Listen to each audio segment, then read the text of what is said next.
पिताजी थे महाराज और एक उनकी बेटी थी। उस बेटी की माँ बहुत पहले ही बेटी को जन्म देकर मर गई।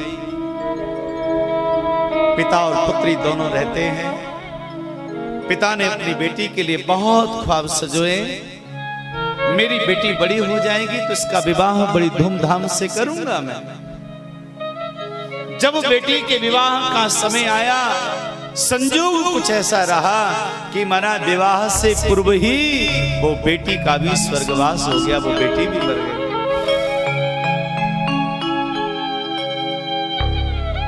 आज वो बेटी का पिता बहुत रोया, हे भगवान ये क्या हुआ। महाराज बहुत रोए और रोते रोते वो सो गया। सोने के बाद एक सपना देखता है। सपने में क्या देखा, उसकी बेटी स्वर्ग में है।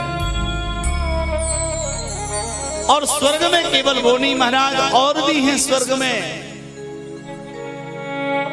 और स्वर्ग में एक दीपावली का त्योहार मनाया जा रहा है। जितनी भी बेटियां हैं सबके हाथ में दीपकों के थाल हैं और सबके दीपक जले हुए हैं। लेकिन जो गरीब पिता है उसकी बेटी के हाथ में भी थाल है दीपकों का।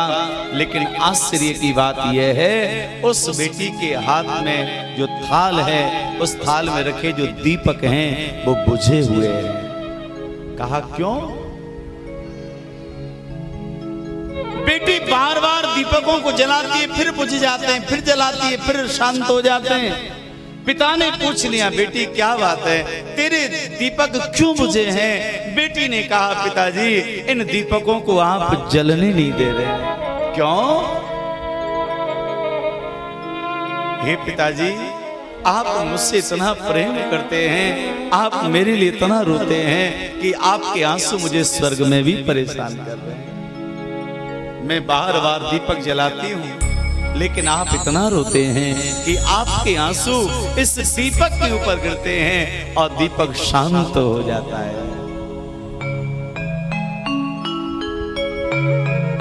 आप रोना बंद कर दीजिए। पिता और पुत्री का संबंध बड़ा विचित्र होता है महाराज। और आज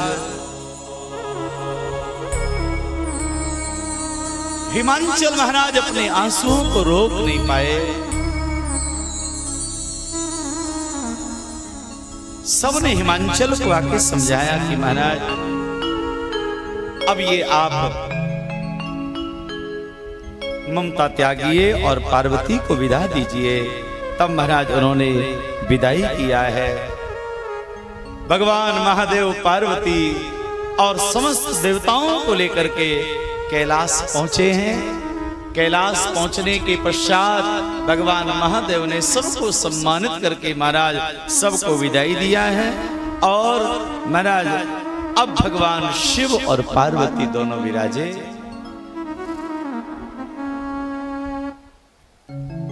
कहा कि महाराज शिव जी ने कहा, देखो देवी पार्वती,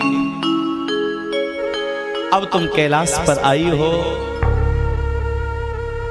यहां पर अब तुमसे लाड़ चाव करने वाला मेरे अतिरिक्त कोई है ही नहीं। ना यहां पर कोई सासू है न ससुर है, कोई नहीं है तुम्हारे लिए यहां पर। तो देवी तुम समक्ष विराजो और हम तुम्हारे लिए कथा सुनाते हैं। मेरे महादेव जी ने पार्वती को सामने बिठाया और बिठा करके कथा सुनाने लगे। और कथा तो ऐसी भी आती है कि मना कथा श्रवण कराते कराते पार्वती मैया को वैराग्य हो गया है। वैराग्य होते ही पार्वती जी ध्यान में चली गई। देवताओं ने आज महादेव जी से अनुनय विनय किया कि हे देव कृपा करो, तारकासुर नाम के दैत्य ने बहुत आतंक किया है। अगर तारकासुर का वध न किया गया तो अनर्थ हो जाएगा, आप कृपा करो।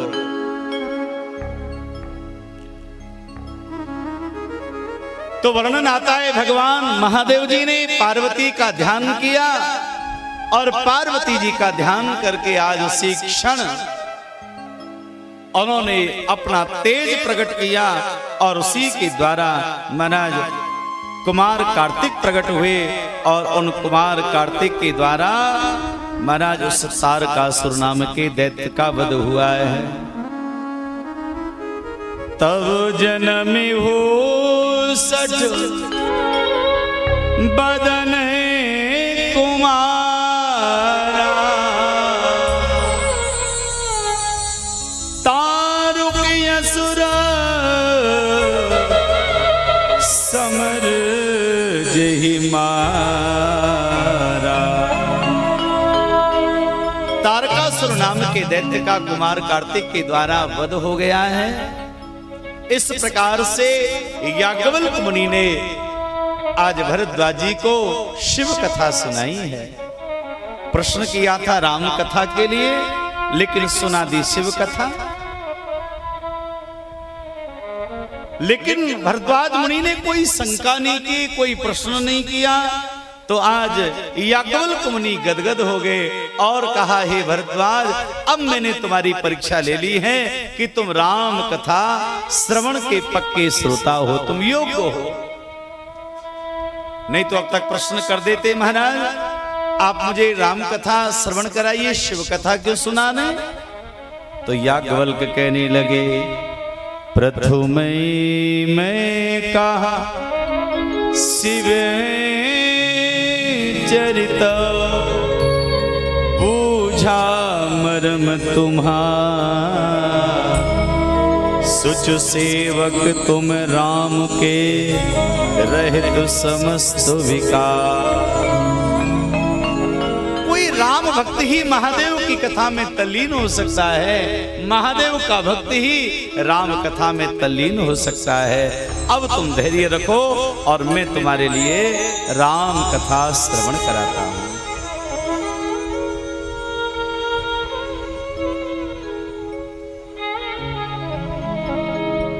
कैलाश पर भगवान शिव और पार्वती विराजमान हैं।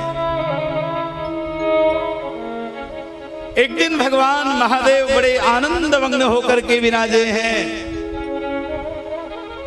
और पार्वती जी ने महादेव जी का रुख देखा और रुख देखकर के महाराज आज उनके समीप में कुछ जिज्ञासा लेकर के पहुंची।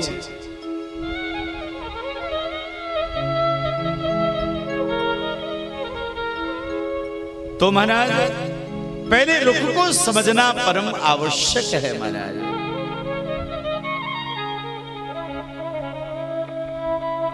और भैया नित्य आपकी घर में सेवा होती हो, अब एक दिन महाराज अचानक आप आए और आपके अनुकूल सारी व्यवस्थाएं मिले, आपको भी लगेगा कि भाई आज तो जो है पत्नी बड़ी सेवा कर रही है। अचानक यदि सेवा बढ़ जाए तो समझ लेना कि कोई बहुत बड़ी मांग भी होने वाली है। हाँ, याद रखिएगा महाराज, भाव से कहो जय श्री राम।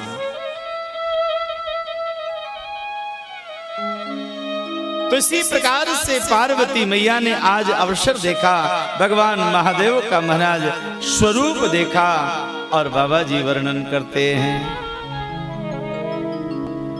पार्वती भल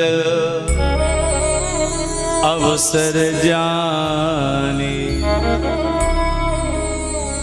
गई शंभ पह मात भवानी। भगवान महादेव जी के सन्मुख आज पहुंची हैं और अब यहां से दिव्य महाराज राम कथा का प्राकट्य होगा। भगवान को अपने हृदय में हमको विराजमान करना है, तो एक बार अपने हृदय को, अपनी आंगन को महाराज थोड़ा बुहारी लगा के इसको साफ कर लें। तुमने आंगन नहीं बुहारा, एक सुंदर सा भाव भगवान के चरणों में प्रस्तुत करें महाराज। बोले राजा रामचंद्र महाराज की जय।